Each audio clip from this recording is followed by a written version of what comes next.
प्रिय छात्र एवं छात्राओं, यह online class Bihar intermediate second year यानी उपशास्त्री द्वितीय खंड के लिए है। आज मैं आपको ओम प्रकाश वाल्मीकि की आत्मकथा जूठन के बारे में बताने जा रही हूँ, जो आपके पाठ्यक्रम में शामिल है। जूठन कहानी और ओम प्रकाश वाल्मीकि के बारे में बताने से पहले मैं कुछ प्रश्नों को आपको लिखा देना चाहूँगी, जो कि परीक्षा में संभावित है। तो आप लोग पहले प्रश्नों को लिख लीजिए। पहला प्रश्न होगा आप लोग का, पठित पाठ जूठन के आधार पर उसकी विशेषताओं को रेखांकित कीजिए। पहला प्रश्न, पठित पाठ जूठन के आधार पर उसकी विशेषताओं को रेखांकित कीजिए। प्रश्न 2, पठित पाठ जूठन के आधार पर दलित समाज की त्रासदी को निरूपित कीजिए।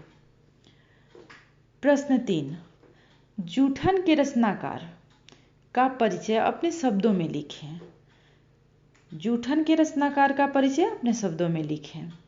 प्रश्न 4, दलित वर्ग के विकास में शिक्षा की क्या भूमिका है, यह स्पष्ट करें।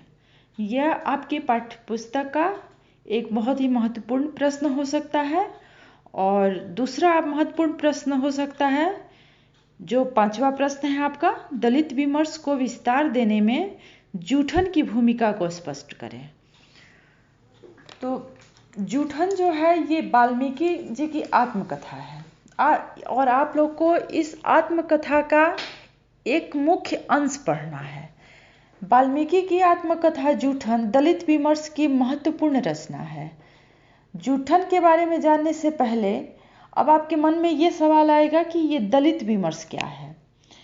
तो दलित विमर्श का मतलब हुआ कि जो लोग दलित हैं उनके त्रासदी को, उनके दुख को, वो जो अभाव को झेलते हैं, उसको साहित्य के माध्यम से या किसी भी पत्रिकाओं इत्यादि के माध्यम से व्यक्त किया जाता है, तो वो दलित विमर्श है।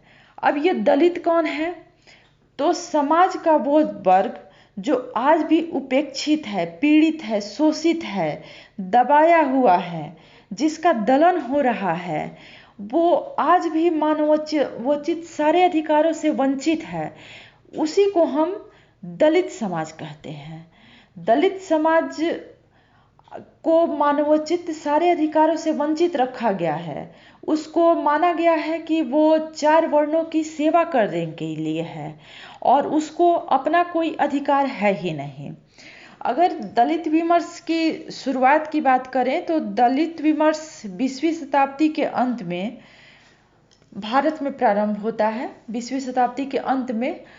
और इसका प्रारंभ भारत में दक्षिणी प्रदेशों में, सर्वप्रथम महाराष्ट्र और दक्षिण भारत में हुआ, लेकिन इसका पूर्णतः विकास हिंदी प्रदेशों में ही हुआ। भारत के हिंदी प्रदेश अर्थात भारत के उत्तरी भाग में इसका पूर्ण विकास हुआ।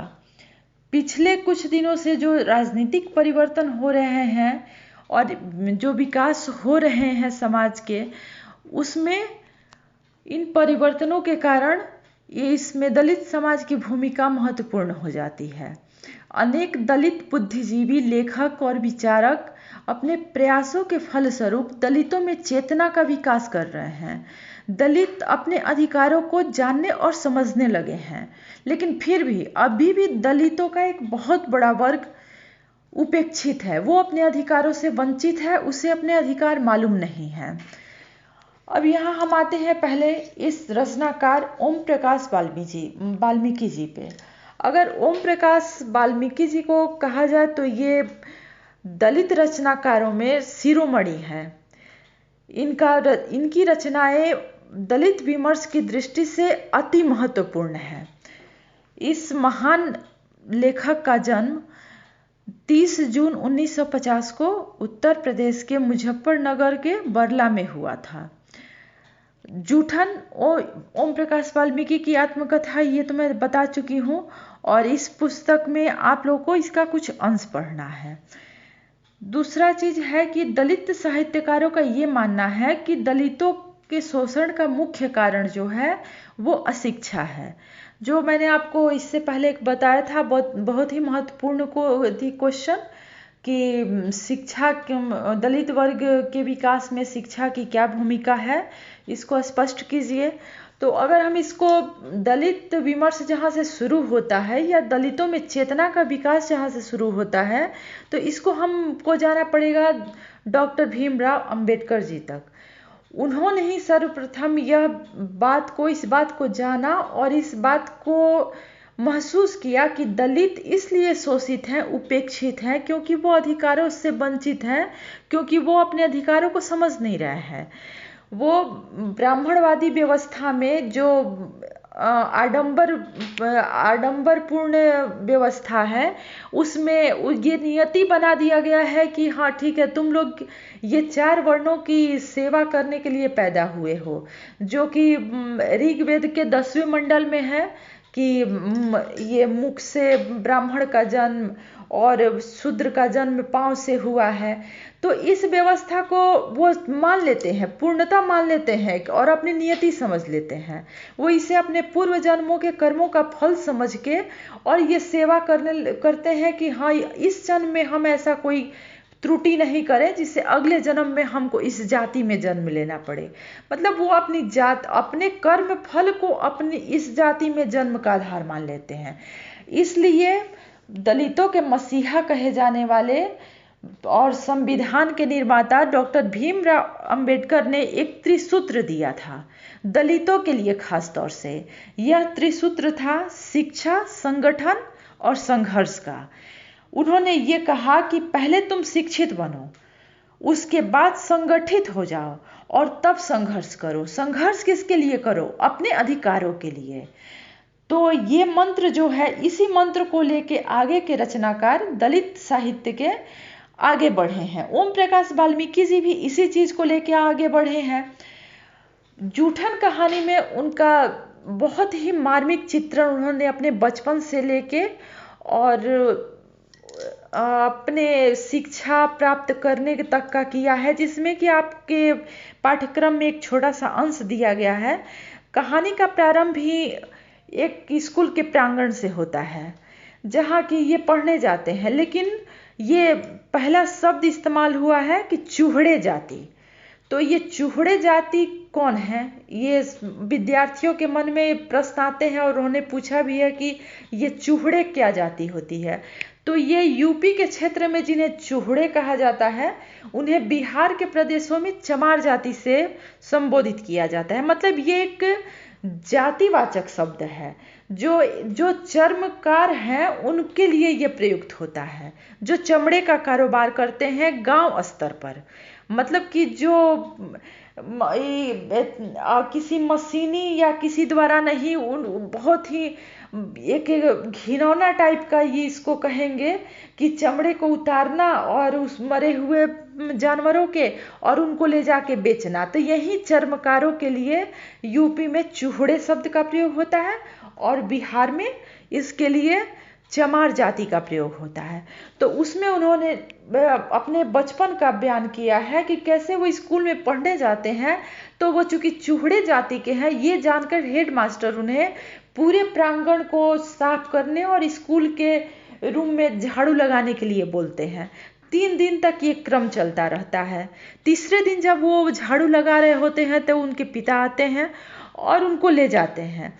फिर इस आत्मकथा को आप पढ़िएगा तो पता चलेगा कि कैसे संघर्षरत रह के उन्होंने शिक्षा को प्राप्त किया और शिक्षा को प्राप्त करने के बाद कैसे वो उनका जीवन बदल गया। वो एक संदर्भ में बताते हैं कि कैसे वो जब अभी तो बहुत बड़े लेखक हैं, जाने माने रचनाकार हैं, तो उनके यहाँ गांव से जो ठाकुर या जमींदार कहे जाने वाले लोग हैं, उनके यहाँ से एक लड़का इनके यहाँ रहने आता है। इनकी पत्नी उसके लिए अच्छा भोजन पकाती हैं। जब भोजन वो करता है तो बोलते हैं क्या कि ऐसे भोजन तो हमारे घर की औरतें भी नहीं बना सकती हैं। ओम प्रकाश वाल्मीकि जी अपने शब्दों में लिखते हैं कि ये सुन के मेरी पत्नी तो खुश हो जाती हैं, लेकिन मैं अपनी यादों में बचपन के खो जाता हूँ कि ये भोजन हमारे लिए सपना हुआ करता था। ये से भोजन को हम लोग दूसरे के पत्तलों पे खाते देखते थे तो तरसते थे कि ये भोजन हमें कभी प्राप्त हो भी सकता है कि नहीं। लेकिन ये शिक्षा ही है कि आज उन्हें इतना बड़ा रचनाकार बना दिया और उस समाज से निकल के वो अपना एक अलग जीवन व्यतीत कर रहे हैं, जो कि आज अच्छे अच्छे जो वो ठाकुर और जमींदार हैं उनके लिए भी शायद नसीब नहीं है। दूसरी बात, अब हम इस शीर्षक पे आते हैं कि इस अपने आत्मकथा का नाम उन्होंने जूठन क्यों रखा। तो सबसे पहले तो आप ये जानिए कि दलित वर्ग भी अनेक वर्गों में विभाजित है। दलित वर्ग सिर्फ एक नहीं है और हर वर्ग की अनेक समस्याएं हैं, अपनी अपनी समस्याएं हैं, लेकिन एक जगह पे ये जाके ये समस्याएं एकत्रित हो जाती हैं कि ये सभी लोग उत्पीड़ित हैं और शोषित हैं। तो या इस आत्मकथा में वाल्मीकि जी ने चूहड़ जाति, जिसे उन्होंने स्वयं लिखा है अपने जाति का, कि चूहड़ जाति की समस्याओं को उठाया है। जूठन इसलिए क्योंकि ये चूहड़ जाति का जो जीवन यापन का मुख्य जो माध्यम था वो जूठन था। वो अपने बचपन का ये याद करते हैं ये सब समस्याएं कि कैसे गांव में जब भोज हुआ करते थे या शादियां हुआ करती थी तो ये अपने माँ के साथ, अपनी छोटी बहन के साथ बड़ी बड़ी टोकरियां लेके बैठे रहते थे और जब सारे लोग खाना खा के उठ जाते थे तो पत्तलों पे जो बचे होते थे, जो भाग अवशेष, मतलब जूठन का तो अवशेष भाग, और उसका तो मतलब ही हुआ कि जो छोड़ा हुआ, जो भोजन का अवशेष बच जाता है उसको हम लोग जूठन कहते हैं। तो ये लोग उन पत्तलों को उन टोकरियों में भर लेते थे और उन्हें ले जाके अपने घरों पे अलग अलग करके जो कुछ भी छोटी छोटी मिठाइयाँ, छोटे छोटे पूड़ी के टुकड़े, सब्जी, दही, जो भी बचते थे सबको अलग किया जाता था। और एक मार्मिक चित्रण करते हैं कि कैसे वो छोटे छोटे पूड़ियों के टुकड़े को हम लोग सुखाया करते थे, धूप में सुखा के, और उनको रखा जाता था बरसात के लिए कि जब बरसात में हमें भोजन नहीं मिलेगा तो हम इसी से अपना पेट भरेंगे। और बरसात के दिनों में उन्हें पानियों में उबाल के उस पर कभी नमक और मिर्च छिड़क के या फिर कभी थोड़ा सा गुड़ डाल के अपने सुविधा के अनुसार जो भी प्राप्त हो सका, क्योंकि ये तो अभाव का जिंदगी था, कैसे भी उस क्षुधा को शांत करना था। तो उसी जूठन के आधार पे ये जिंदगी चलते रहती है। इसीलिए इस शीर्षक अपने आत्मकथा को उन्होंने जूठन नाम दिया है। अब यहाँ एक प्रश्न और उठता है कि कुछ साहित्यकारों का ये मानना है कि 20वीं शताब्दी के अंत में जब दलित रचनाकारों ने लिखना शुरू किया, उससे पहले ही जो दलित रचनाकार नहीं थे उन्होंने भी दलितों की समस्याओं को उठाना शुरू कर दिया था। यानी कि जो शोषित उपेक्षित वर्ग थे उनको वो अपने रचनाओं में स्थान देना प्रारंभ कर दिया था। जैसे प्रेमचंद ने गोदान में सिलिया का उल्लेख किया है। उसके बाद से कफन को उनका इसी तरह का कहानी माना जाता है कि वो इसी प्रकार की कहानी है कि वो उपेक्षित और शोषित लोगों के लिए है कि कैसे वो लोग आलू पका के खाते हैं। लेकिन दलित साहित्यकार ये मानते हैं कि नहीं, जो दलित वर्ग से नहीं आता है वो दलित साहित्यकार नहीं हो सकता है, क्योंकि कोई भी आदमी, जो आदमी उस पीड़ा को भोगता है वही उसका सही चित्रण कर सकता है। जो दलित साहित्यकार नहीं है वो सिर्फ एक दया का भाव रख सकते हैं, वो दलितों के बारे में दया करके कुछ कह सकते हैं, लेकिन वो उनके अधिकारों की बात नहीं कर सकते हैं। अधिकारों की बात सिर्फ वही कर सकते हैं जिन्होंने उस सत्य को भोगा है, उस सत्य को जिया है और उनके अंदर उस परिवर्तन के लिए आक्रोश है। वही इस परिवर्तन को ला सकता है और क्रांति को ला सकता है। तीसरा, इसमें एक प्रश्न ये उठता है कि कोई भी रचना निरुद्देश्य नहीं लिखी जाती है। तो वाल्मीकि जी की आत्मकथा लिखने के पीछे कारण क्या है? तो एक तरफ तो वाल्मीकि जी इसमें चूहड़ों की समस्याओं को उठाते हैं और उन्होंने इस चीज को दिखाया है कि कैसे आज भी, और बहुत जब वो बच्चे थे तब भी, उस समय भी कैसे समाज का एक वर्ग दूसरे वर्ग का शोषण करता था, उसका किस प्रकार से उसके मेहनत का कोई भी मेहनताना दिए बगैर उसको डांट और गालियां देता था, और दूसरा वर्ग कैसे उनसे सेवा लेके और उसी गांव में राज करता था। तो ये दो वर्ग को दिखाना और इस दो धाराओं को पाटना ही इनके कहानी का मूल उद्देश्य है। ये अपने रचना के माध्यम से ये जागरूकता फैलाना चाहते हैं कि आखिर एक वर्ग इतना शोषित क्यों और इतना नीच क्यों, और दूसरा वर्ग इतना उच्च क्यों, क्योंकि उसका सेवा करना ही चूहड़ों का भाग्य है और वो उसकी सेवा करके अपने सौभाग्य को समझते हैं। तो इस कहानी का यही मूल उद्देश्य है कि एक तरफ चूहड़ों के समस्याओं को, उनके शोषण को दिखाना, और दूसरे तरफ कैसे उन अत्याचारों को दिखाना जो दबंग लोग गांव के उन पे करते हैं। तो इस चीज को, इस कहानी को पढ़ने के बाद, इसकी समीक्षा के बाद आप लोग लगभग सारे प्रश्नों के उत्तर लिख पाएंगे, ऐसा मैं आशा करती हूँ। और इसी के बाद फिर अगले क्लासेस में आपको इंटरमीडिएट सेकेंड ईयर से संबंधित ही दूसरे विषय पे चर्चा की जाएगी। तब तक के लिए धन्यवाद।